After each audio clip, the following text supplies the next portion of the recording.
Okay, so big thank you to everybody for dialing in. I know we've got a lot of participants today, and from kind of all over the place. So for those of you that it's early in the morning, we appreciate you getting up early, and for those of you that it's the middle of the night, we appreciate you staying up to listen to us. What Keith and I wanted to do today was take a few minutes and kind of walk through kind of where we see the global markets headed. One thing I wanted to kind of make clear, we kind of have to do this all the time.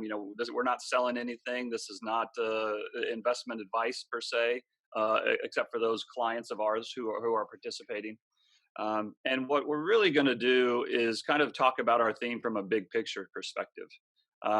Keith and I each have our own separate businesses where we manage separate accounts for a number of high net worth individuals. But Keith and I met 3 or 4 years ago, basically because I think I read one of his reports and maybe he'd read one of mine, and we realized that we really shared a lot of the same viewpoints. And that kind of started, first of all, just kind of a sharing of ideas, and then we kind of became friends. And the more we saw what we're going to talk about today coming down the road, the more we knew it was important in order to prepare this for our businesses. And ultimately, what we ended up doing is, in addition to running our separately managed account businesses, we ended up, for lack of a better word, starting a joint venture where we're running a private fund together. So we each have separately managed accounts, and then we're also 50-50 partners in a private fund. And we're going to talk about the themes. We're not going to talk about any investments specifically today, but we are going to talk about the theme running through all of these different parts of our business. And it's fair to say, and then you should expect that we do have positions in some of these markets that we're talking about. In our separately managed account business, we're primarily trying to protect against some of these problems that we see developing. And in the private fund, we're actually trying to profit from some of the problems that we see. So again, keep that in mind as we're going through this. Long story short, the main reason for today is we really want to do two things. One, to kind of to educate our audience on the reality and the reasoning behind some of the extreme volatility we've seen in the global marketplace. And then for our clients that are listening, also, to grow and protect capital. And what I thought I would do today is, I think a lot of people at this point have heard of my dollar milkshake theory, for lack of a better word. Everybody knows that we see a currency crisis coming down, or many people know that see a currency crisis coming down. But I really want to kind of demonstrate why that is. And I think a lot of times when we talk about the dollar or the global reserve currency or the US being a global hegemon, it extracts a kind of an emotional response as much as a financial response. And I think sometimes when that happens, it's hard to really, think clearly or logically or critically when that's the case. And so, what I'm going to do during the first part of the presentation is kind of walk you through kind of the mechanics, rather than the emotions, just the actual mechanics of the monetary system, and kind of set it up to because I think if you really understand how it works, the problems that we see will become much more apparent.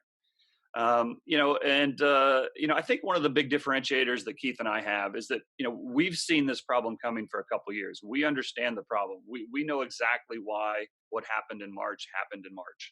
And as a result of understanding how the system works and why it was coming and why it happened, we also were able to prepare for it and prepare for the knock-on effects of it happening.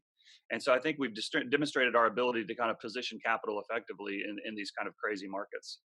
And then finally, Keith and I, we each have over 20 years of experience doing this. So it's not, if you go back to the late 90s, kind of at the early part of our careers, we had the Asian currency crisis, and then we had the dot-com crisis, and then we had the global real estate crisis, and then or the global financial crisis, and then we had the euro crisis. And now here we are again, with what we're calling the dollar crisis. Anyways, we'll get started here. First of all, I think some of you have probably seen this chart that I've put up before, because the heart of the issue is that we see a dramatic supply demand imbalance for the global reserve currency. And because everybody in the world needs the global reserve currency, whether you like it or not, it is needed for global commerce. It's kind of set up for this perfect dollar storm. And actually, many people find it hard to believe, but it will not surprise me one bit if in the next couple of years we revisit the all-time highs from the mid 80s. Now, I know what a lot of people are thinking right now, and they're saying, but Brent, supply is not decreasing. It's not deteriorating. The Fed has lost their minds and they're printing more money than we could possibly imagine. And I think one thing we need to be careful about when Hey, thinking that Brent, way. Yes, Brent, yes. your people are not hearing you. Can everyone hear me when I'm speaking? Okay, everyone is okay. Let's continue on. Maybe if you could just back up 30 seconds, Brent, and it'll be fine. Sure, sure. Okay. Sorry about that, guys.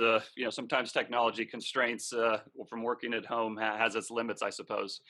So I'll go back to this chart again, and this is a chart of the U.S. dollar going back to its all-time highs back in the mid '80s, and for a number of reasons. Mainly, if you really boil it down, we think that there is a supply-demand imbalance. We think there is deteriorating supply and increasing demand, not because people like the dollar, not because people want to use the dollar, but because they have to use the dollar, and because at this point there is no other option. And we think it's set up this perfect dollar storm, and so much so that we think that we could revisit the highs of the mid 1980s. And I know a lot of people are immediately going to say this is ridiculous. There is not deteriorating supply. The Fed has gone crazy. They're printing more money than we could possibly imagine. This is going to lead to crazy inflation and et cetera, et cetera, et cetera. And I think one thing that we have to remember when the Fed or other central banks act is you need to be careful not to confuse new supply of dollars with more supply of dollars. And what I mean by this is central banks are reactionary agencies. They're not proactive agencies. And all of this money that they're printing is trying to replace money that has already, disappeared and gone to money heaven. It, Based on the design of the system, money is just literally disappearing. It's evaporating. It's going into a black hole. And so the Fed is trying to fill a bucket that has a hole in the bottom of it. Now, at this point, they're just trying to keep things level. They're not trying, so and I think the other thing that I would think that I would ask people to consider when you're trying to decide whether we're experiencing inflation or deflation is, with you, your own life, and your friends and your family members, are they more concerned about getting their next paycheck, or are they more concerned about how quickly they're going to spend their next paycheck? When you're in deflation, that's when you're worried about getting your next paycheck and just meeting the bills that you already owe. You're not worried about running out and buying bread before the price goes up the next day. I think it's fair to say that we're still at this point in the deflationary environment, and I think and I'm going to walk you through why that is here. So at the heart of the monetary system, if you remember nothing else from this presentation, remember this slide and these two symbols, because these two symbols are the key to the whole system. It's either the flow of capital or the new supply of capital. There must be one or the other, and I'm gonna explain to you exactly why that is. So this is kind of a simplified version of the global monetary system, and we'll do this on a U.S. basis, and we'll use the Federal Reserve, but it's really the same all over the world. But fractional reserve banking allows $1,000 to become $10,000 worth of currency. The $9,000 is literally manufactured out of thin air in the form of loans. And what happens is the Federal Reserve or the central bank deposits $1,000 with the commercial bank. Now, I guess in reality, this $1,000 that the bank now has in reserves sits at the Fed in a reserve account, but it's this bank's money. So this bank then goes and makes a loan to John of $900. John takes that $900 and goes and talks to his architect because he wants to build a new house, and he pays her $900. The architect goes and puts the $900 in her bank. Then that bank takes the $900 and makes a loan to Jim up to 810 because they loaned it out at 9 to 1 or 9, yeah, and then he takes that and he deposits it in his bank account. Then they make a loan to the Smith family because they want to go to Disneyland. So they go to Disneyland and they put Disneyland puts $729 in their bank account, and then they pay their employee and he takes under the loan and he gets $656. And this goes on and on and on and on and on until $1,000 that was originally deposited becomes $10,000. That's fractional reserve banking in a nutshell. And the Federal Reserve themselves says the actual process of creating money, it takes place at the commercial bank form or at the commercial bank level, not really at the federal or at the central bank level. Now, the next part is important because all of these loans have interest attached to it. And again, think of this is just a simplified example, but pretend this is the entire banking system. Okay. There's no more money outside of this square. Well, what happens when we go forward a year? Okay. In a year forward, we need this guy doesn't just need to pay the $656 back. He has to pay $656 plus interest. If he only gives the $656 back rather than the interest on top of it, then it's a default. And then now this person, they've got to pay back their loan, and they don't. Not only are they not getting the 729, but they're also not getting the interest. So now it's a default there, and it goes all the way the daisy chain all the way back to the base money. And so while there's only $1,000 initially deposited, you could have 9,000 or you $900 of defaults, and that's fractional reserve banking in a nutshell. Now let's look at it a different way. This is when we think about the monetary supply or the money supply of dollars. It all starts with the monetary base, and the monetary base is basically currency and coins in circulation, which is, I don't know, give or take $2 trillion, and then the rest is loaned is reserves at the Fed, and that's around another three. So the monetary base is actually around 5 trillion right now, but we're going to use four just for this example. So the monetary base, the monetary base sits at the bottom of the pyramid, and that is the collateral off of which everything else is loaned into existence. So we've got, I think in the U.S. It depends on the different measurements, but the money, the different monetary aggregates, let's say it's around 16 to 20 trillion dollars total. So we've got 4 trillion of monetary base, and another 12 has been loaned into existence for 16 trillion dollars. Okay, so this is kind of like musical chairs. This money is kind of ephemeral. It's been loaned into existence. These are the chairs that actually exist. These are all the players. So all this money is swirling around, but these are the only, in a credit run or in a credit crunch, these are the only dollars that actually exist down here.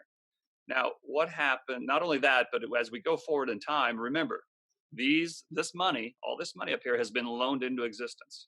Each loan has interest attached to it. Each year, the interest on all of these loans must be paid. If it's not paid, then there's a default. Okay.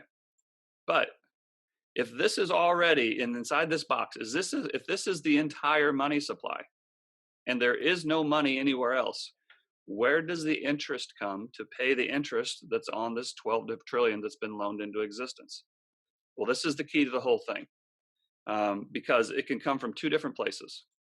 The first place it can come from is the velocity of money. So if we go back to our example where so-and-so deposits money and then they take out a loan and they go see their lawyer and the lawyer takes it and goes buys a car, and the guy who has the car now goes and puts gas in it and the gas owner takes it.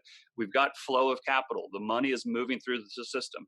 And in that sense, one unit of currency can satisfy the interest payments on several units of debt. And so that's why velocity is so important. But here's the problem. Even before the coronavirus hit us this year, the velocity of money was at its all-time low. It had never been lower in 50, 60 years of 70 years of tracking this. And then we had the virus come along, and not only was it a big health problem, but it basically shut down the global economy. So money velocity went from its all-time low to falling off a cliff. And that is a huge problem. And that is why we started to see what we saw in February and March. Because at that point, there was no velocity. It stopped. These loans that were all loaned into existence started to come due, and there was no money to pay the interest. And it started a chain reaction to where all of these people playing the musical chair game started fighting for the only money that actually existed down here. Now, let's think of it of a different way. Think of this as a brokerage account. And let's think of it as a brokerage account that has margin on it. And so you put $100 in there, or you put $400 in there, and we'll make these hundreds instead of trillions. You put $400 in there, but then you go out and you buy $1,200 worth of penny stocks, right? And those penny stocks go up, and wow, you're making a lot of money, and it's great. But then all of a sudden, for whatever reason, the penny stocks start to fall. There's no more movement, and these assets start to deteriorate. What happens? Well, you get a margin call. And when you get a margin call, you have to come in and put new capital into the system. That is exactly what the Federal Reserve is doing when they go in and they put new reserves via QE into the banking system. So they're basically converting some of these trillions up here now into reserves for the monetary base, but the total money supply is not getting bigger because this trillion just totally disappeared. This money just totally disappeared. And so this is the Fed trying to plug the hole. And so the point is that this pie is not getting any bigger. The Fed is doing everything they can just to maintain it at the same level. And now this is another way to look at it. Down to this blue line, this is the monetary base. That's about $5 trillion. But the M2 or M3, however you want to define it, there's many different monetary aggregates, but it's about 16 or 17 trillion. Again, all of this money is a claim in one way or another on the monetary base. Because remember, this is the only money that actually exists. This is the national debt. It's about 25 trillion. I think this is a little bit old. By the time this is updated, it'll be more like 25 or 26. But again, ultimately, those loans are claims on dollars, and these are the only dollars that exist. So this is a claim on this down here, and then this is debt securities and all liabilities is over 70 trillion. So this is the point I want to make is a lot of times, especially people who are worried about the value of the dollar and have studied the monetary system, they say, "I want to go buy gold because the dollar is going to get inflated away." That's very. I understand it completely, and eventually that will happen. But a lot of times, that same argument will be made with the COMEX. They'll say there's 200 times the amount of gold claims for the actual gold that actually exists. The same scenario exists in the dollar. These are all claims on the dollar, but these are the only dollars that actually exist. And promise you, this number is orders of magnitude bigger than 200. In any case, let's look at this is a problem now because we've gotten into this debt super cycle where there's all this global debt. But the big problem is not so much the debt that the US has. I mean, that is a problem. I'm not denying that that's a problem. It's actually a big problem. But the harder problem to solve and the harder problem to deal with is the debt that is denominated in US dollars that sits outside the United States. These are called euro dollars. And don't confuse them with euros. It's completely different than the euro currency. But if there's a dollar located outside the United States, that's considered a euro dollar.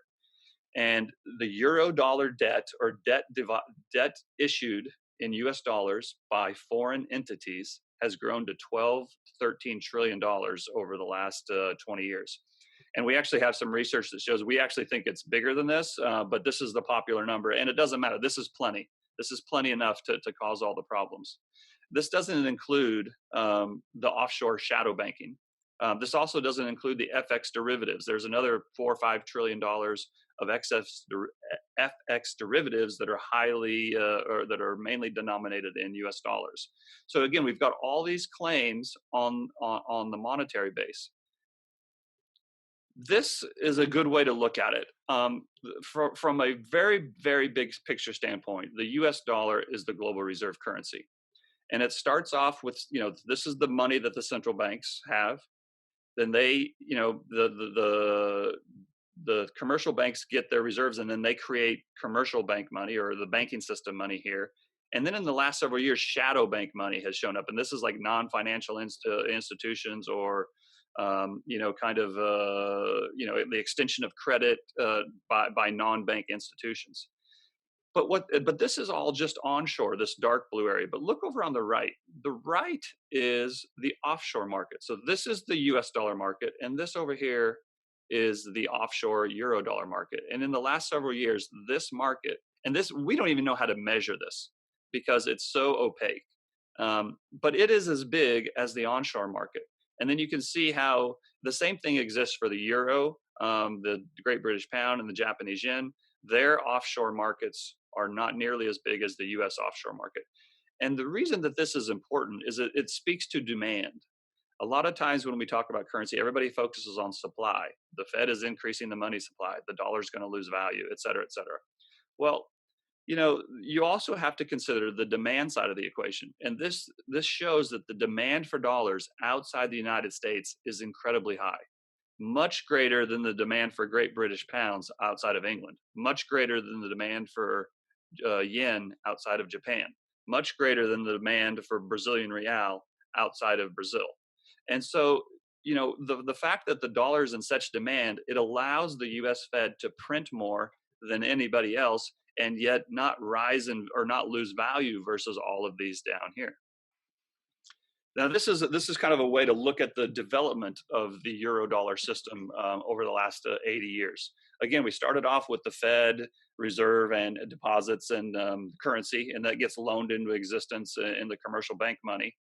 And then in the 1960s, for several reasons, part of the Marshall Plan, part of the Vietnam War, there was reasons to have commercial banks to have dollars outside the United States and the extension of credit outside the United States.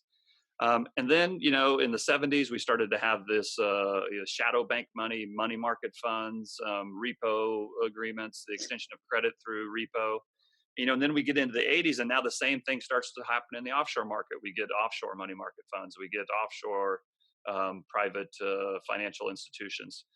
And then now we get into the crisis, and these come under, because they're not under the Fed's purview, these come under pressure. And then here we are now, and we've got swap lines. We've still got the euro dollar deposit. We've got, and we don't even really know how to measure this anymore. And I'm going to tell you why that is so important. The fact that this has gotten so big that it rivals this, and that we don't really know how to measure it. The big problem is that this is not in the Fed's jurisdiction. This is, a lot of this is covered by the Bank of England or the ECB or the Bank of Japan or the Bank of Brazil or the Reserve Bank of Australia. It's not that's not regulated. The Fed has no authority over it. But the problem is when we get into this credit crunch again, where this money is no longer certain. Now let's pretend this is the euro dollar market outside the United States. They will say, this money, all of this money has been loaned into existence. And there isn't even really any base money. I mean, there's some base money, but not nearly as much. And when this stops circulating, what do we have to do? Well, we have to add new collateral to the account. Well, we can't, because the Fed, the only person that can create dollars or create reserves is the Fed. But this isn't the Fed's purview. The ECB cannot print dollars or create reserves. The Bank of Japan cannot create dollar reserves. The Bank of Brazil cannot create dollar reserves. The Reserve Bank of Australia cannot create dollar reserves. So there's no way to plug the hole. And so that's why, we've had with the credit crunch outside the United States is so important. Now, the reason that's important is this is a graph of all of the euro dollar loans or deposit or denominated debt that comes due in the next year. It's almost $2 trillion. Now, we're already in a credit crunch, and now the international markets are going to pay off $2 trillion in the next 12 months with no velocity of money and markets shut down. It just doesn't work. Now, some people will say, well, the swap lines will fix all this. Well, I'll tell you, the swap lines are nowhere near big enough to solve this problem. This is a graph of all the swap lines that have been issued since mid-March. There's a total of almost $450 billion. So, it's a big number. I'm not saying it's not a big number, but it's not a big enough number to solve the problem. And the other thing that you need to remember on these swap lines are not gifts. The Federal Reserve did not print dollars, ship them overseas, and say, Merry Christmas, these are yours. It's a loan. It's an extension of credit. The way it works is that the Fed swaps dollars for euros with the ECB, for example. The ECB then goes to its constituent banks and says, the Bank of Italia, the Bank of France, the Bundesbank, how many euros do you need or how many dollars do you need? And so they bid on them. They're a loan. So then they go out to those individual sovereign central banks. Then those individual sovereign central banks to their banks and their corporations, how many dollars do you need? And then they need to do, they're extended to them as loans. So all it has done is it has plugged the hole and it has provided temporary liquidity, but it's made the overall problem bigger because all the debt still exists. And now we just need more money to pay even more interest a year down the road.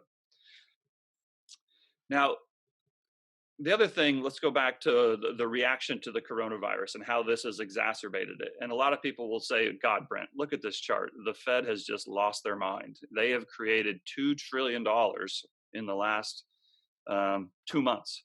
Well, again, they put in $2 trillion of new reserves into the system, but they did not increase the overall size of the money supply. And when you look at it, this is like, oh my gosh, they're doing so much more than the ECB or the Bank of Japan or the People's Bank of China. Well, I think one thing you need to remember is you got to keep it in context, because this is the total assets of the major central banks as a percent of GDP. This is the Fed all the way down here at 20%. The PBOC is around 40. The ECB is around 40. And the Bank of Japan is over 100. Now tell me why the Bank of Japan can run a balance sheet of 100 percent of GDP when they're not the global reserve currency and there's not much demand outside of Japan for the yen. But the US, which is the global reserve currency, the euro dollar market is just as big as the dollar market, and everybody in the world needs dollars. The point I want to make is that the Fed has a lot of room to move here and still not have the dollar depreciate versus all these currencies. And the other thing to consider here too is this is done as a percent of GDP basis. But using US GDP as the denominator here is the incorrect thing, because dollar transactions make up about 45% of global GDP. Global GDP is like 80 to 90 trillion. So 40% of that, is like 35 or 40 trillion. So rather than using 25 trillion as the denominator, it should be using 35 or 40 trillion dollars as the denominator, which brings this down to 10 or 15 rather than 20. The next thing I want to say is that another way to look at it, my friend Raul put this chart together, which I think is just fantastic, is this is what has been the reaction to the coronavirus on a percent of FX. So in other words, as a percent of currency that's actually used, what has been the response of the Fed versus the response of our global peers? Well, the US dollar, you can see here, the stimulus package announced is dramatically lower on a percent of FX traded basis than either the euro or either the yen. And again, the thing you have to remember here, fiat currencies, even though they are all horrible currencies, they trade relative to each other. So one of them is going to outperform all the others. Even if it's a horrible, and even if it goes down in real terms, it is going to go up versus all the others. Now you can make up your mind of which one you think that is. I'm convinced it's the US dollar, but it's important to understand that concept. So then I always get the question, well, why, if this is the case, why hasn't the dollar broken out already? And I guess what I would say is that, the dollar index has gone down and it has gone up. But for the most part, for the last 5 years, it's relatively flat. And so people will say, well, see, Brent, there's not this much demand. If it was, the dollar would have broken out. Well, again, I think, this is not necessarily the right way to look at it. And I'll explain in more detail. The dollar index is heavily weighted to the euro and the yen. The euro accounts for 57%, the yen about 13 or 14%, and then a little bit to the pound, the Canadian dollar, the Swedish kroner, and the Swiss franc. Those are the biggest major currencies versus the dollar. And again, it's mainly the euro. And while the euro's gone down a little bit over the last couple of years, for the most part, again, for the the euro and the versus the euro and the yen, the dollar is flat pretty much for the last 5 years.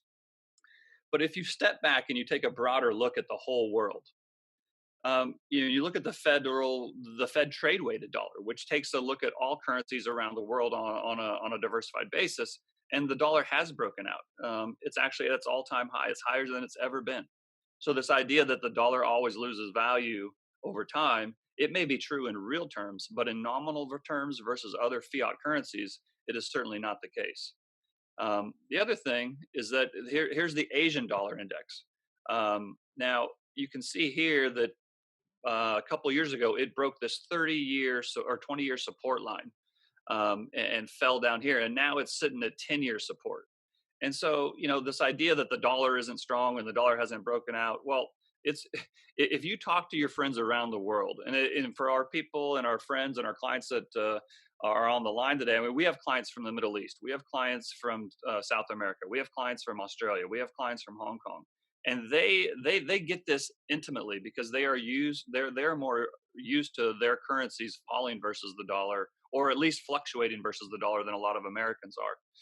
And this has the potential, when this breaks, this has the potential to break very violently. And then the reality is if you just look around the world, with the exception, again, of a few of the major currencies and some of these currencies that have a peg and then a strong currency like the Swiss franc, many global currencies are down significantly against the dollar over the last year as it's starting to strengthen. I mean, the Brazil's down 28%, the Mexican peso's down 18%, the Canadian dollar's down 3.5%, the Czech krona's down 7%. Russia's down 10, Chile's down 13. So, I mean, this is causing real problems around the world. Whether you want to admit it or not, or whether you like it or not, that's a different story. But if you just step back and look at the world as a whole, the dollar is doing real damage. So at this point, I think it's important to just point out that forget about the dollar as the global reserve currency. Forget about it as a tool of the United States foreign policy. Just go back and just think about the system as it's designed. Whether you like it or whether you don't like it is really immaterial to the fact that the system has a design flaw. Absolutely nothing in the last 2 months, based on what the central banks and monetary authorities have done, has been solved. Nothing. Only thing that's happened is that the problem has gotten bigger and has been pushed down the road. And that's why we think that this is going to be a developing crisis. We think it's just getting started, and we think it has huge impacts for people all over the world. And so I'm going to kind of turn it over to Keith here, who's going to talk about it in a little bit more detail of kind of how we see this developing.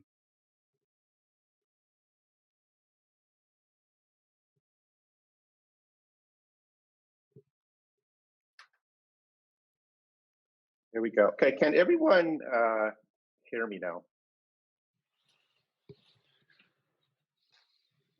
We're gonna.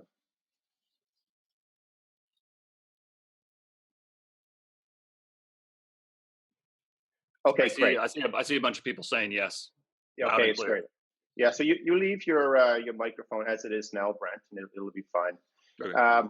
Okay, so what we'd like to look at, this is a very top-down global macro type perspective, and we've known for quite some time now that we have this perfect setup. So both the supply and demand of dollars, and then we look beyond and say what can be a trigger point, and what has happened over time to either affirm our perspective or to say, hey, we need to change it. And over the last few months, right up until the COVID crisis started, we've always known we're going to have this trigger event. It would be a big bang or something of that nature. We didn't quite know how it would look or feel. Would it be everything at once? Or we thought maybe one part of the world or one part of a specific market would take place. But we've always known that once that started, that will give us more vision or more better understanding exactly how all these factors will begin to converge and how it will then develop next. So what we like to show with this chart here, ultimately going left to right, and we feel that the dollar has potential to, potentially surge and appreciate quite strongly. But to get to that point, we have to go down this path. So what we know now that what happened in March, it immediately affected equities, of course, but more importantly, when you look at currency markets and especially credit markets, high yield markets, investment grade, any type of corporate loans and banknotes, everything got hit extremely hard. And of course, central banks came riding in, and the Fed has done a really good job at restoring liquidity to the system again. But because of that event, it hit the high yield market as well as investment grade first. That now it provides us with more of a stronger perspective that, hey, this is now going to develop what we feel will be emerging markets next. And if that happens, then we know it hit the major currencies in Japan and so forth. And what's really great about the investment world is that if everyone believes that something is going to happen, it's not going to happen. It's already happened, and that's it. It's difficult to profit from that. As Brent just explained to you with the perspective on the dollar, there is still a load of US dollar bearers out there in the world, and we think it's very clear that view is wrong. What we want to show you now is that there are a lot of other very big events that are happening right in front of our eyes. But because the world is so focused on micro events, they're not able to see that either. So first of all, this won't be a long history lecture or anything like that, but if you go all the way back to Bretton Woods after the war, they got together in New Hampshire. And everyone is aware, of course, when they created the gold standard, which was really they pegged foreign currency to the dollar, which was pegged to gold. They also created the IMF and the World Bank. What also happened during Bretton Woods was that basically everyone said, you know what, we're going to adopt Keynesian economics, and this is going to be the foundation for managing our economies going forward. So the Americans wanted it, all the European countries and Japan and so forth. And the reason we show you this, how it flowed over time, is that central banks and different governments, they have this belief that they can either control the business cycle or spread the valleys and troughs so that they're not as extreme. And the way to do that is provide different kinds of stimulus. The challenge they have is that it's always in response to a crisis. You have one event, the response to a crisis will lead to the next crisis. Policy response to that crisis will cause capital flow to go to another market, which creates another eventual crisis. So what we're showing here, the dollar broke up, was devalued effectively with the Plaza Accord. Capital rushed into Japan after the Japanese had their moment, and capital then it flowed over to Southeast Asia, and then that broke. Central bank response to that, that enabled the tech bubble to really get going with capital invested there. And then we ran into the reflation theme. I remember managing money, I call it the O's, but managing money from 02, 03 up to 07, it was just a beta game. You just buy anything with a high beta and made money. But it was really this reflation theme. Rates were kept low for such a long time. And then bingo, we have this housing crisis that was developed. And that was a critical moment in this Keynesian world, in that in our mind, when we look at it, that was the point in time when central banks had the opportunity to say, you know what, this is not working. We need to let free markets work. We'll let losses be losses. We'll let the system reset. We'll go on from there. Instead, what happened was that they decided to bring Keynesian economics into the extreme. And all the losses that were in the private sector, the governments took them off the balance sheet of the private sector in some countries, especially the US, and they brought them onto the government balance sheets. What this created then in our mind was this negative rate theme. And over the last couple of years, we've been talking about it quite a bit, that we said, hey, look, there's a bubble beginning and brewing in the bond world. It's looking quite dangerous right now, and something is going to happen that's really going to cause it to click. All of a sudden, there comes the COVID crisis coming along. If you place now on top of that, because we say most people can't see this happening because they're just not looking in the right places. What we're showing here is a chart that we talk about frequently. We're showing what's happened with long-term rates in the US over a 60-year cycle. When rates started going up, it's a bad market to be in if you're managing fixed income. When rates are coming down from effectively the high in 82 to their low point in 07, 08, and 09, that was the end of the cycle. Everyone managing fixed income from the early 80s to 2009 made a lot of money. Even Bill Gross, when he retired back in 14, he said, his models that are not working anymore. It's because we hit the zero bound level with long-term rates. What we're showing this orange line, this is where the central banks, so the Fed, looking at the Bank of England, Bank of Japan, ECB, Bank of Canada, they've all effectively got together. They said, you know what? We are going to continue with Keynesian economics. We'll keep rates low. Some central banks even went to zero rates. We had deficit spending continuing at all different levels of governments. And this is going to help stimulate the economy. And what it's happened is that it's created this complacency in the marketplace. And it's been so bad that, we have, up until the crisis, we've had 10 years with zero rates, negative rates, QE, money printing. Lots of companies are borrowing to do share buybacks. We know here in Canada, especially, a lot of the most conservative investors in the world started investing in high yield bonds, preferred shares, emerging markets. Everyone is scrambling for yield. But the number one factor that's been missed is that central banks, they have a very high intolerance for price discovery. And as soon as the crisis hit back in March, all of a sudden, price discovery, people are understanding what risk is. And this is where we start looking now going forward. What the central banks want to do, they want to suppress the global yield curve. So money around the world is priced on the yield curve, and efforts by the central banks to basically flatten it or keep it negative across certain parts, that's a deliberate suppression of the yield curve. And over time, money, we call it the invisible hand in the economic world, but the suppression, it will be released, and the true price across fixed income and currencies is going to return. We've also had 10 years of suppression of volatility in FX markets. So whether you're looking at euro, yen, Aussie dollar, and Canadian dollar, up until March, we were at all-time lows in terms of volatility in the currency world. So again, from an investment management perspective, we say, wow, that's incredibly interesting. If something is priced at a lowest point ever, you have to ask, why is it happening? And then eventually, you know that, well, you're going to get mean reversion, some event will happen. And in our minds, it's going to take place in the currency world. We know that we've also had a suppression of bond market volatility. Again, central banks and governments adopting Keynesian economics and trying to control the economy. They've all said, we cannot tolerate any kind of volatility in the marketplace right now, or it's going to lead to a crisis. And again, this is before March happened. Look at investment grade credit spreads. Again, looking at all-time lows. Same thing in the high yield market. We get at all-time lows. So again, investors have been lulled to sleep, and for that reason, a lot of them haven't been able to see, sort of the magic trick that's been happening in front of them.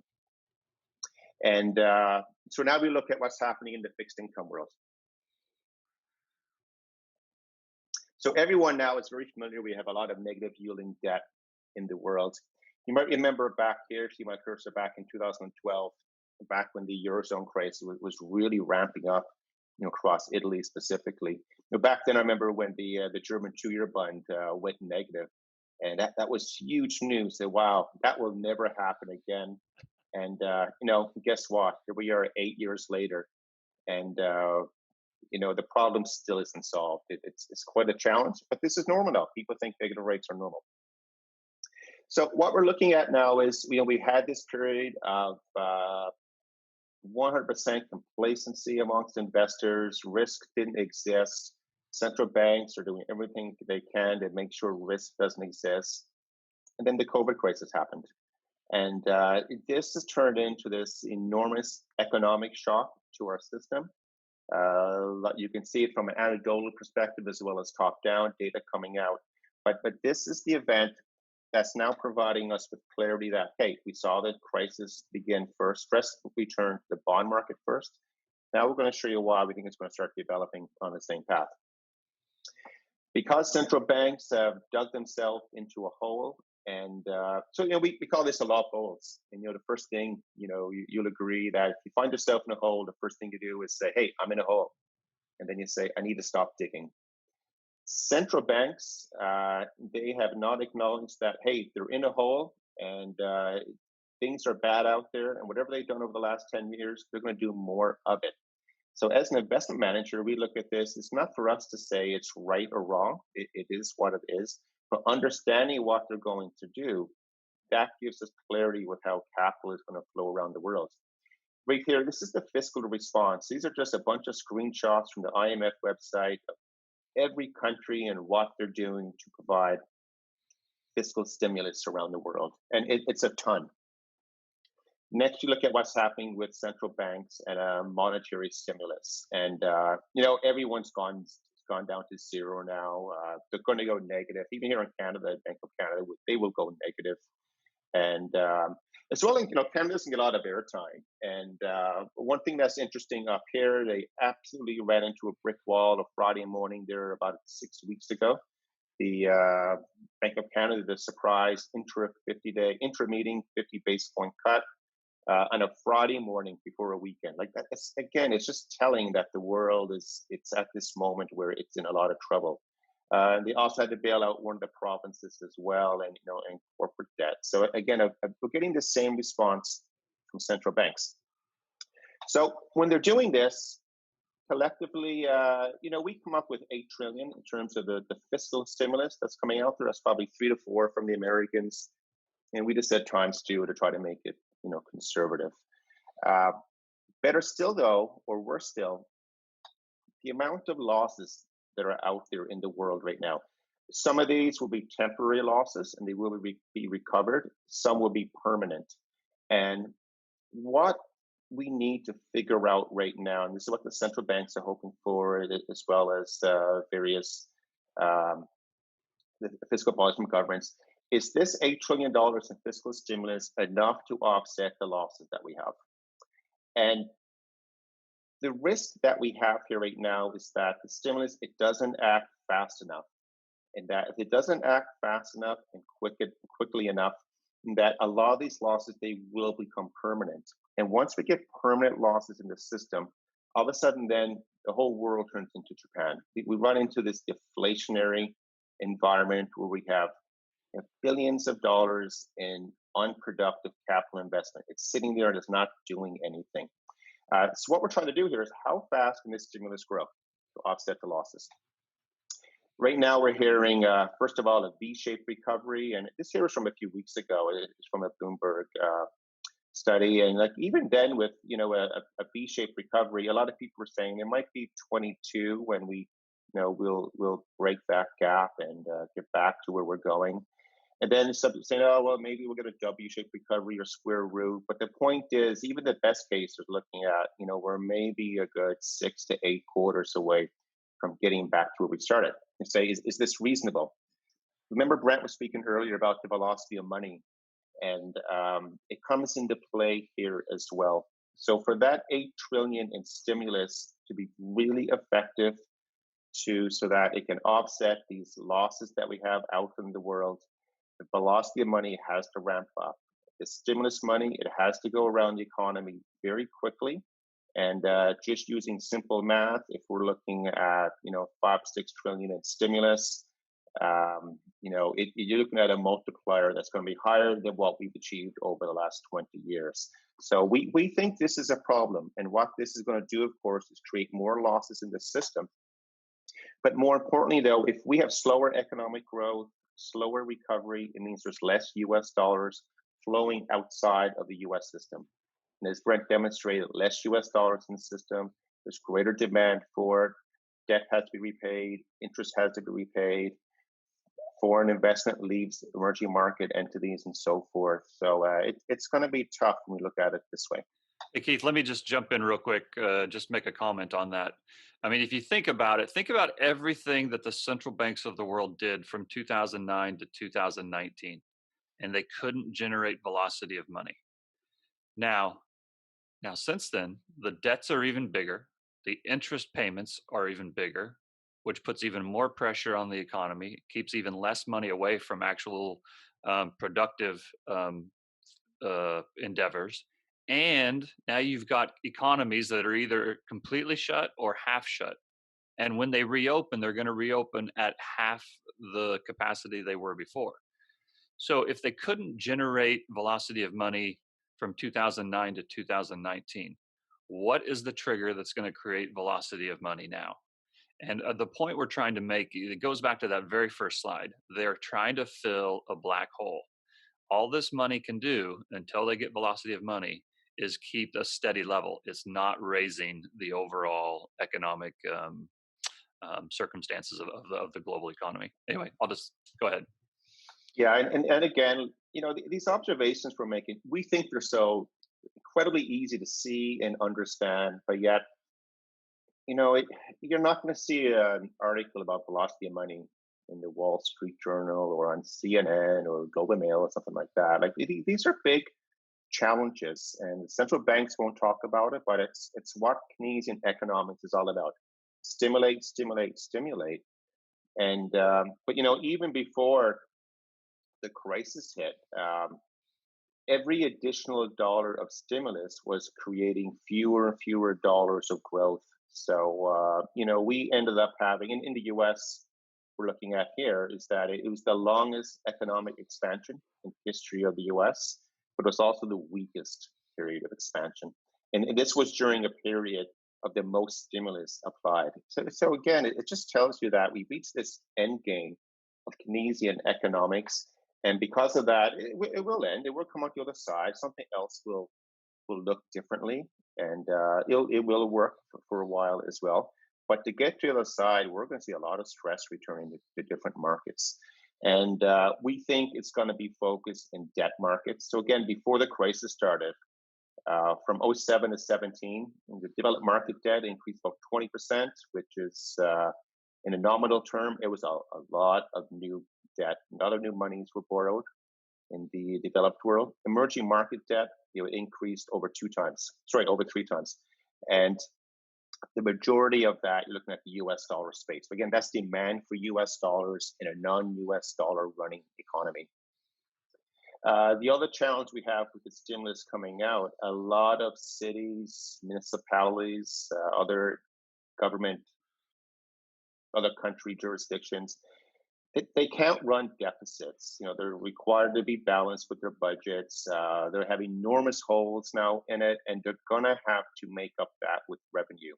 So the only revenue to a city, you're looking at tax revenues, user fees, but property taxes are enormous. I know Vancouver out here in Canada, they're really struggling. They have an enormous hole in their income statement coming up. And the solution is either get bailed out by the province, which also needs money from Ottawa, or they'll start hiking property taxes. So even if there was no increase in taxes around the world, the stimulus has to really work aggressively to fill up that hole. If you're getting taxes on top of that, that acts as a drag on the stimulus. So, and this is happening all over. Again, before the crisis hit, no one could tolerate higher rates. And the chart here on the left of the table, a lot of countries and governments, the percentage of the budget revenue is going towards, just servicing their debt. It's a significant amount. Now, let's just say interest rates stay flat where they are. The central banks can hold them down, or they cap the curve in a developed world. The amount of debt outstanding, again, it's going to be up 25, 50% from where it was before it started. So you're still having increased amount of tax revenue being applied just to service debt. And to give you an idea here in Canada with a Canadian perspective, again, this is before the crisis hit. The amount of money on debt servicing costs was actually the same as what we're spending on education. So debt matters. And it's pretty significant what's coming. Give you an idea, again, with some numbers here in Canada before the crisis hit, we were running a deficit of, it was about 2 billion 6-7 years ago. Now it's up to 25 or 30. We will likely be over 150, 175 billion for this year. And again, that's not going to be made up in a short period of time. Permanent loss is the real risk here. You get unproductive capacity in the system, and if there is a permanent loss, you better write it off. And the problem with the world today, a lot of permanent losses, they remain on the balance sheets. Look at Japan as well as the European banking system. But here's a quote here from Chris Whalen, a very highly respected analyst that we follow, and he's telling everyone we're going to see some pretty big losses coming up in the system. That's for the U.S. Here is Westpac, one of the larger banks in Australia, and their CEO coming right out and saying, a lot of customers, they're just not going to make it through this crisis. And again, that's down under. HSBC, because they're so big, they always find themselves right in the middle of any kind of a global financial crisis. Brett and I were chatting earlier about, said, hey, do you remember HSBC and household finance back in the 17 crisis? Sorry, the 07 crisis. We chuckled, but here they are again. They're taking a $3 billion provision for what they expect is going to come up on their loan portfolios. We look at the European banking system. Again, these are things that catch our attention. We look at BNP in France, the biggest bank over there. Their stock price is back to levels first reached in 1997. Again, just incredible. Santander in Spain, their stock price back to 1990 levels.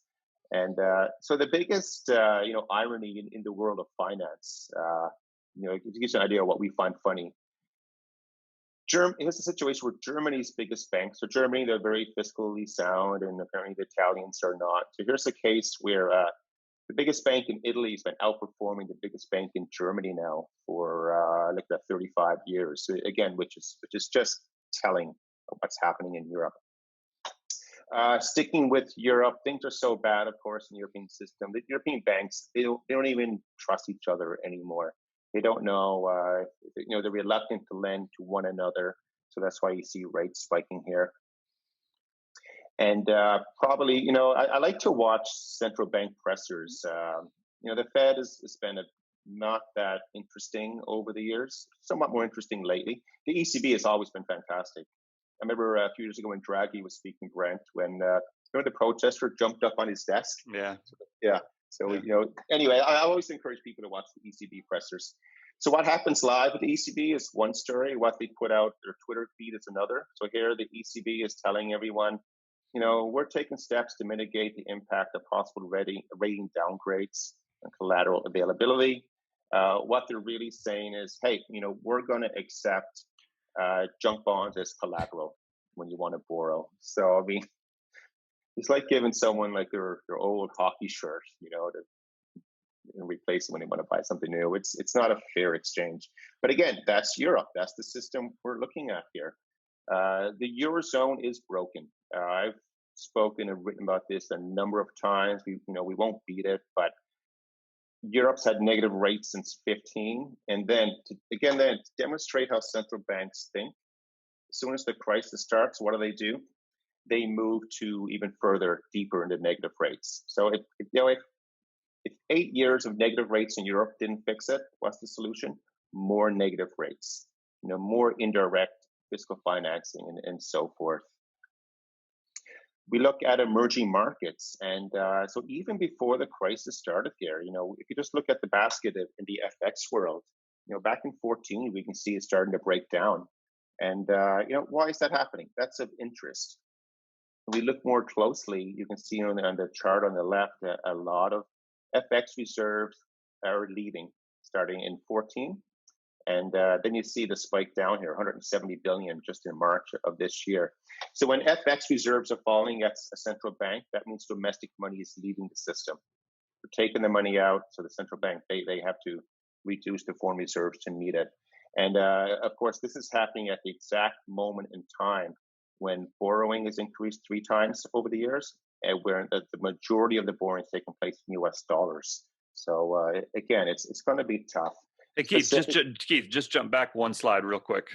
I just want to just quickly point out the chart on the right. I mean, this chart, I think many people have seen it, but just do yourself a favor and take that chart and take those countries that show up on that chart and then go look at their currencies versus the US dollar over the last 2 or 3 years.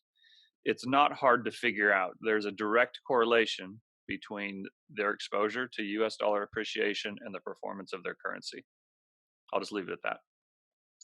Yeah, it's again, like we find these things very obvious to us, but they're not getting the attention. And because of that, this represents, pretty big opportunity in the world.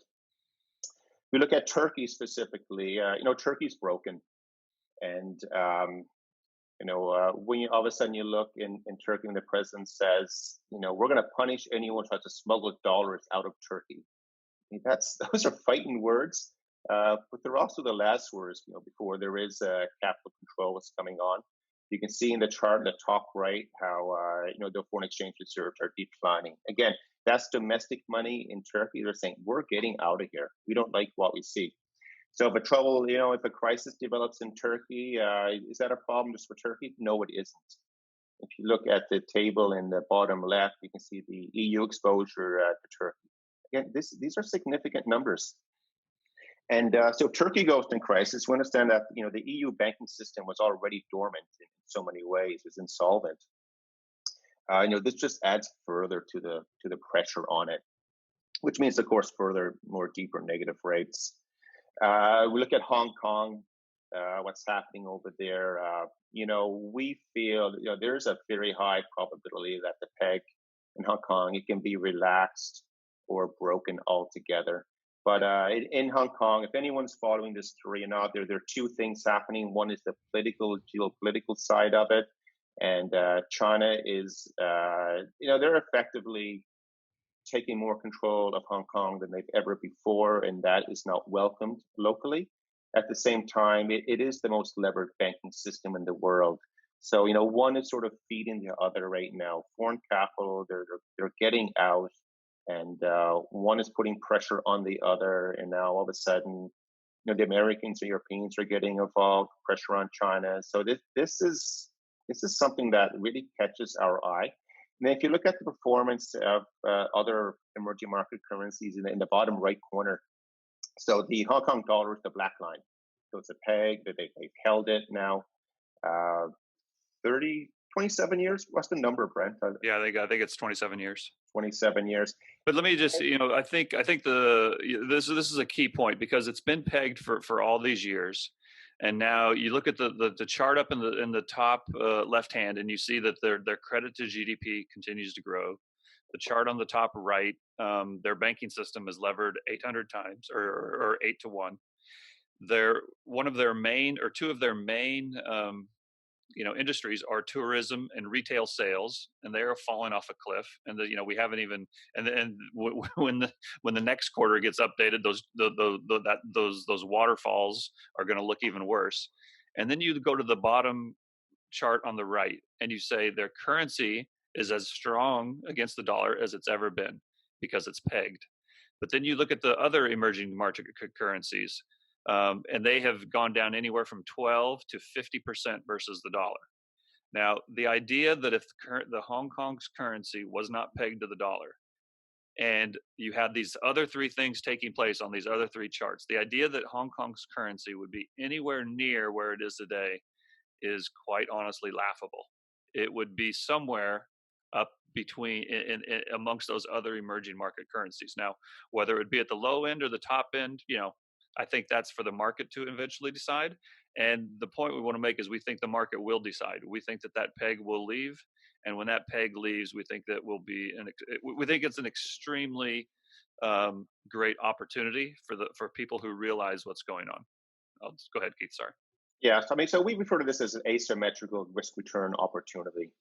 And, in markets, if you have a 50-50 opportunity to make 10% or lose 10%, no one's going to take that. That's not something you want to invest in. You look at fixed income markets since 82, up to basically 07, 08, your upside was significant, your downside was minimal. That's been flipped around.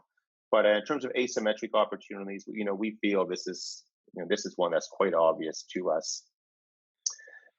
So now you can just see how this is flowing through with our thought process. So, we've already seen the crisis hit the high yield market and investment grade. And now, because risk always wants to find a place to express itself, it's going around the world. Where can I find a place to swim around?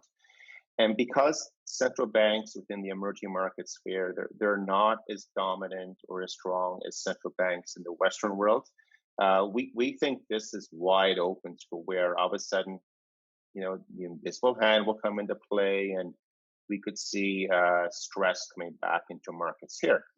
And as we showed you, specifically with European banks, every market is linked, especially the financial sector. Everyone is sort of eating on the same yield curve these days. But it's not just the emerging market world. Australia, we think that market is vulnerable as well. And anyone who's been following the Australian housing market for a while now, we've always known, hey, it's expensive, keeps going up, it's never going to break. The other joke with Australia as well is, Australia's never experienced recession. Most people don't even know what it is. Well, they're going to know what it is right now. It has happened, and you have an over-levered economy. Means banks have overextended themselves, households have overextended themselves, and as we look at losses through the system, one will feed on the other. And as well, when you look at the financial marketplace in Australia, it's highly levered and exposed to what I would call the yield curve or the housing market, which feeds into consumer spending as well. So, Australia is on the list. And then, Canada is as well. It's sort of a mirrored image with Australia in some ways, but we have our debt problem here as well. But the other challenge that's not really talked a lot about in outside of Canada, we have this barbell economy. We have the energy sector out west in Alberta, and then we basically have the financial sector coming out of Toronto. And boy, this is a perfect storm right now for Canada because energy markets are being hit quite hard for Alberta, and even before oil came down, they really had their challenge because they're not able to distribute what they're taking out. And then we look at what's happening in Toronto now with the big banks and the housing markets and consumer loans, corporate loans, you name it. It's pretty tough up here as well.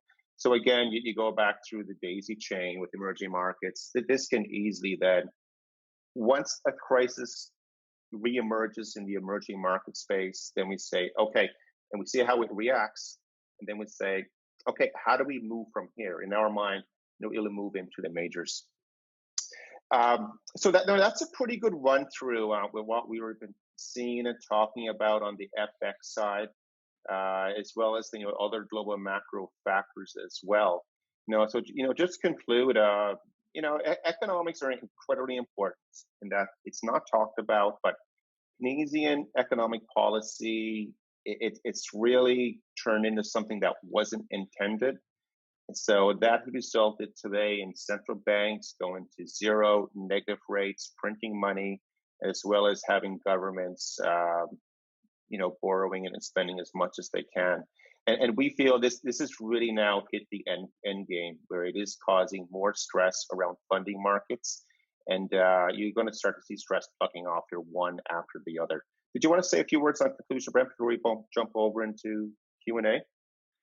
I think I would just reiterate again. Let's take the U.S. dollar and the U.S. foreign policy, however you want to define that. Take it out of the equation. Go back to the very beginning. Take a look at how fractional banking works. Pretend that same thing is the euro or the yen or just some other currency, and take the U.S. dollar out of it, and it becomes pretty clear that there's a severe flaw in the system. And the severe flaw is that it either has to grow or additional stock has to be added. And the fact that there's, for lack of a better word, rogue financial institutions outside the United States extending dollar credit that has no ability to recollateralize the system when it goes bad is an accident waiting to happen. This problem is not going to go away. And the central banks and the monetary authorities will not fix it until they are forced to fix it. And they will not be forced to fix it until the disaster happens. And so the point we want to make is we don't know exactly when this happens, but we know the table is set and we know that it is going to happen. And, what I encourage people to do is go back 60 days, go back to March 19th and the weekend of March 19th, between March 19th and 23rd, and think about how you were scared for the markets to open on Monday morning because your portfolios were already down, and think back to those moments where you said, God, if I had just done this, or God, I wish have done this, or man, I should have really done this. And you know what? You've got an opportunity because the markets have rebounded. The central banks have kept this plate spinning. You have the opportunity to go back and do the things that you wish you had done back in January. I think I'd leave it at that. I think that's. I love hearing you speak. Like every day I see you popping up somewhere and you're talking. So what we'll do now, everyone, instead of using the chat room, just go to Q&A and can everyone see both of us now? I think we're gonna. So by using the Q&A, we'll see what question. Can you see the Q&A screen as well? I cannot. Hold on. Oh yeah, okay. I can see a few of them here. Yeah, so we have a ton of questions coming through here. So I'll take one that I see. It said, do you see the recent German-French proposal as a game changer for euro? How does that impact your strong DXY view? I'll take this one. It doesn't impact it one bit because the only thing that they're doing is kicking the can down the road. It doesn't change anything. It's nothing official at this point. It's all talk.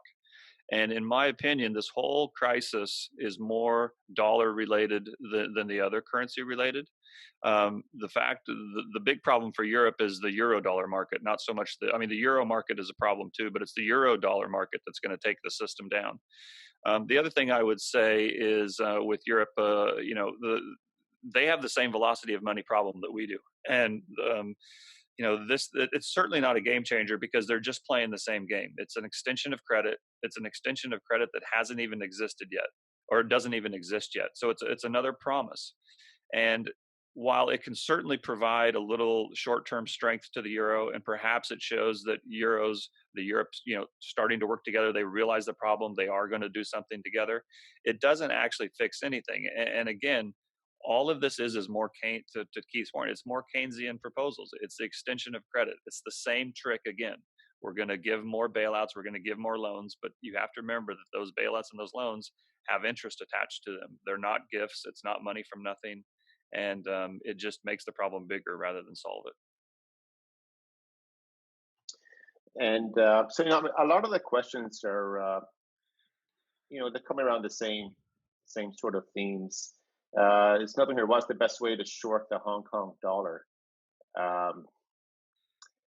It's just really hard to do as an individual, unless you have the institutional capability to do over-the-counter trades.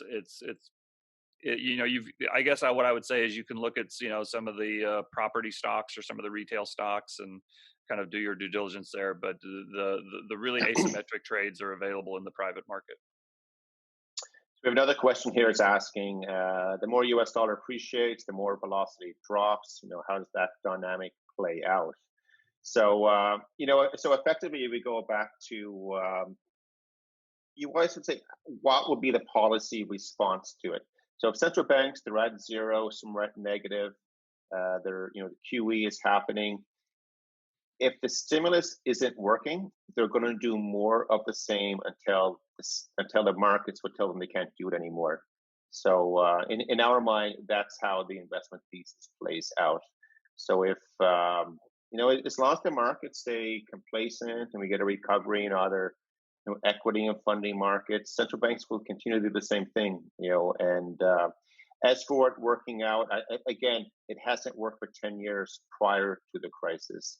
So the opportunity for it to start working now, it's like that Einstein quote. I don't see how that's going to play out.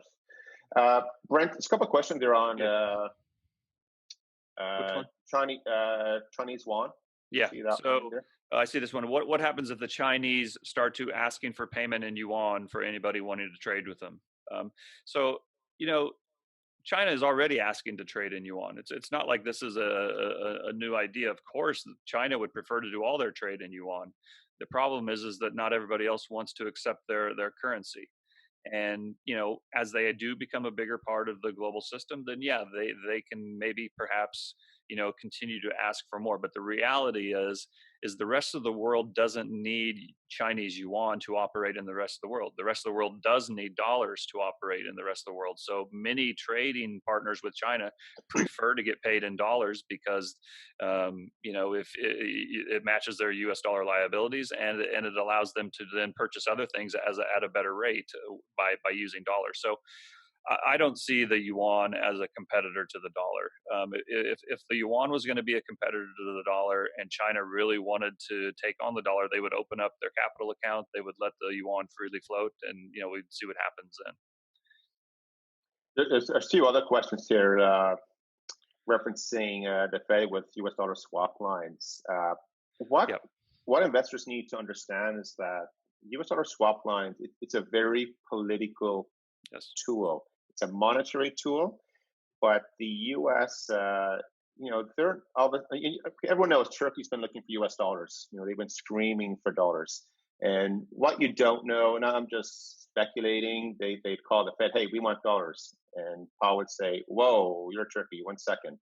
They call Washington and they say, well, no, we'll give them dollars if they allow us to do this or that. That's sort of the way it works. It's not this nice playground that's out there. So politics is is extremely important with the swap lines. So let's just say again, for example, yeah, Turkey, I think they picked up, I think their swap line with Qatar went from 5 to 15 billion, I think it was. I think that was the announcement this morning. Yeah. 10 billion is nothing. That's not big at all.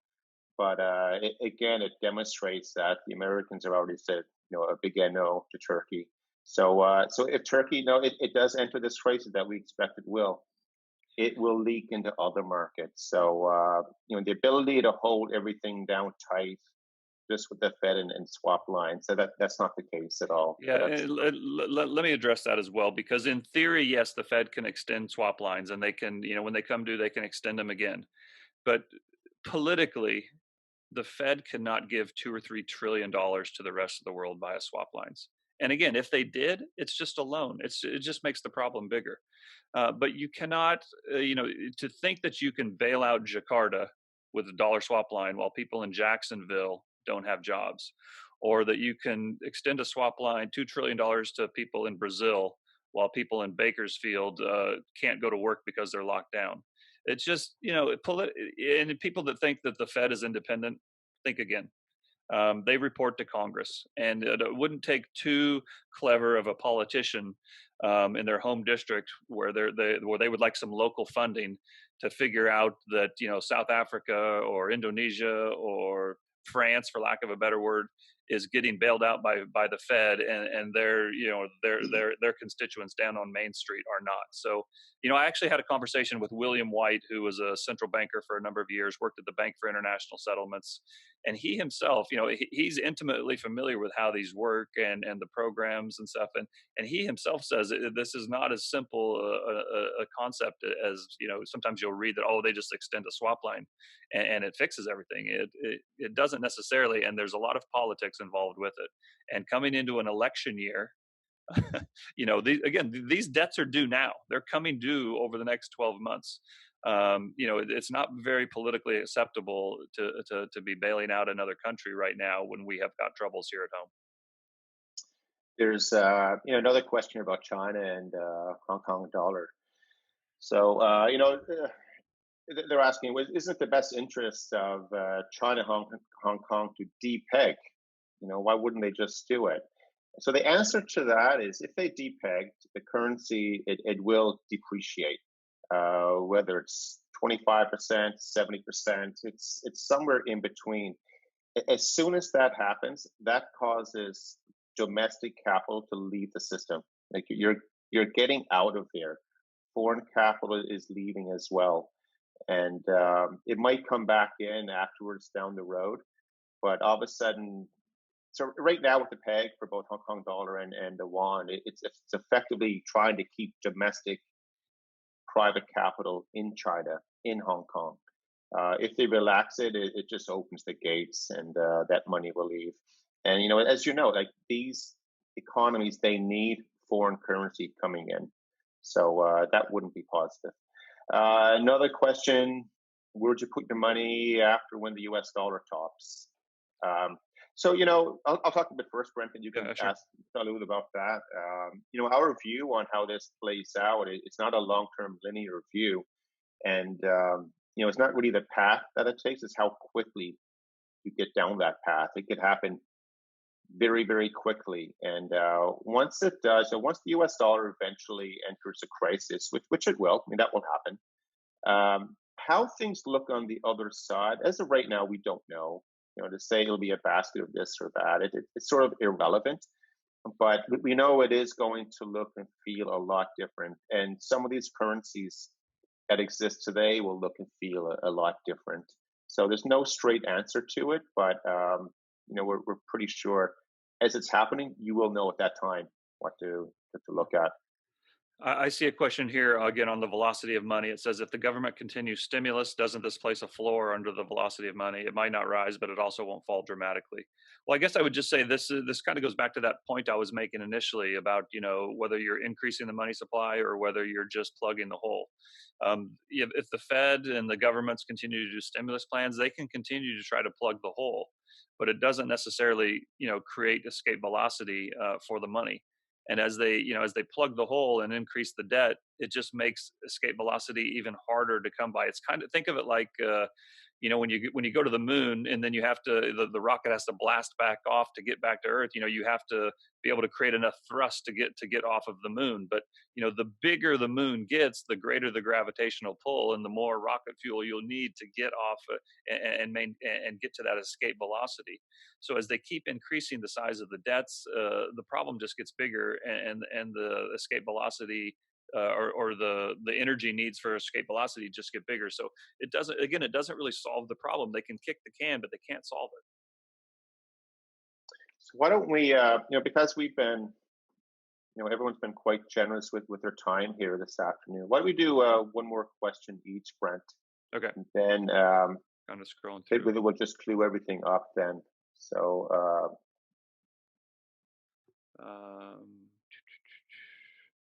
we like to see questions that are easy for us to answer. Of course, that's what we go for.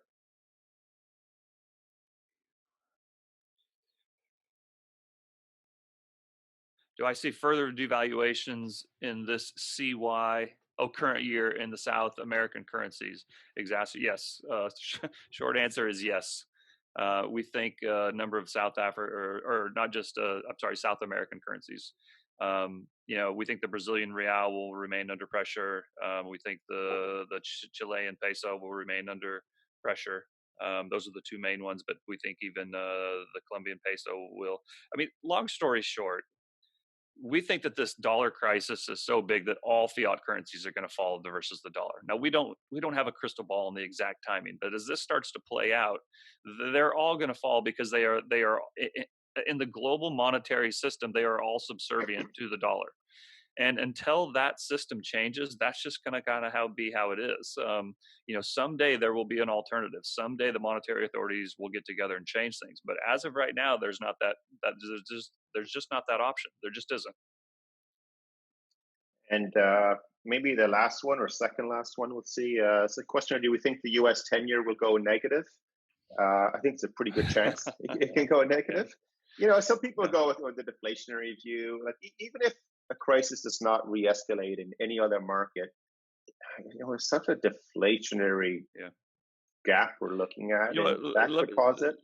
Let me make one comment on that, Keith, because this is somewhat related. I'm kind of agnostic on whether it will go negative or not. It won't surprise me at all. I don't quite feel as strongly about it as some other people. But, we've had negative rates in Japan and Europe for a couple of years now. And the thing to kind of remember is that those are negative there mainly because the central banks have taken them there, pegged them there, and have bought enough bonds to keep them there. A couple of weeks ago, the U.S. federal funds rate traded negative for a day or two, I think, or maybe just for an afternoon. But the Fed never set rates at negative in the United States. The market took the rates negative in the United States, and I think that's an important distinction. The fact that the market, despite the rates being low, and despite everything that the Fed has done, and despite everything that Powell has promised to do, the dollar is still strong. It's still up this year. And the market, despite all that things, wants dollars so bad and wants dollars exposure so bad that the market took rates negative in the U.S. The central bankers didn't have to set them there. And that's a big distinction to make when you think about the hierarchy of currencies. I think that's probably a good place to stop. I just want to say thanks for everybody that signed on. We really appreciate you listening. We wish we could get to every question. I think we're always open to, if you guys want to email us or send us your questions, we'll do our best to get back to everybody. I know we've already gotten a lot of questions. If we don't get back to you, feel free to email us again. We're always happy to answer and engage. We're not sure yet whether we can send this out as a replay. There are some regulatory issues around it, so it's not that we don't want to share this webinar, and we may be able to do it on a limited case. But to be honest, we just don't know the answer yet. So for those of you who have asked that, stay tuned. In any case, thank you again. If anybody wants to have any follow-up conversations, again, please feel free to call, email, and we'll go from there. Thanks again. Really appreciate your time today. Okay. Thanks, everyone. Bye-bye. Thank you.